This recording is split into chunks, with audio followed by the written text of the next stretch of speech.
Severe weather conditions are continuing to cause disruption across different parts of Italy. An avalanche damaged several houses in Valmartello in northern Bolzano and blocking several roads. Swollen canals broke their banks and flooded near Modena. Heavy rains are expected to continue throughout the week, especially in the north of the country. Venice is still experiencing serious problems after recent flooding.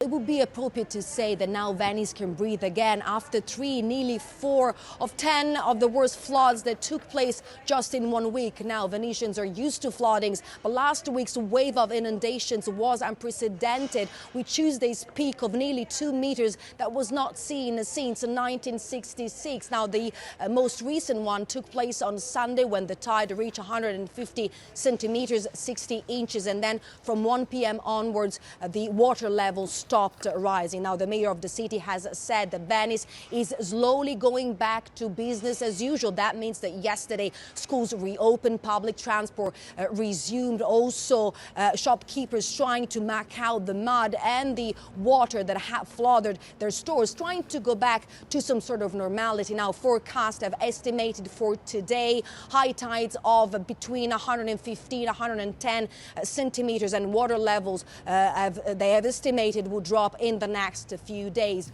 The city is now face to face with the cost of a devastating week of floods. The mayor has estimated damage at over €1 billion, and as we know, the crisis has prompted the government to release €20 million of funds to tackle the devastation. But the question is really, could this be avoided? Well, according to some residents, yes. They have blamed corruption. They believe that corruption has interrupted the construction of a flood barrier that should have been in place since 2016 that could have prevented the flooding. We're talking about a one-of-a-kind corruption system. Take a listen.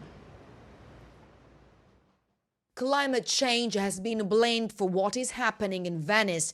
3 of the highest tides in recorded history in just 1 week, flooding the historic Italian city. But is it just nature's fault? Many locals believe that human fallibility, mainly corruption, has contributed to the scale of the disaster, delaying the construction of a flood barrier in 2016 that should have protected one of the most beautiful cities in the world. Over 30 people were arrested after a scandal emerged in 2014 following an investigation into the misuse of public funds. Gian Antonio Stella works as editorialist for Il Corriere newspaper and has been covering the Mose project. We are talking about a company that would give away what we could describe as gifts, smaller gifts, bigger gifts, to all the people they could get access to. If you pay everyone, no one can interfere with what you do. €40 million worth of state funds were used by the company in charge of construction work to buy the favor of influential officials. A one-of-a-kind corruption system that has persisted over the years and that prosecutors say would grant a regular income and not just one-off payments to the people who were part of it simply for the role they had.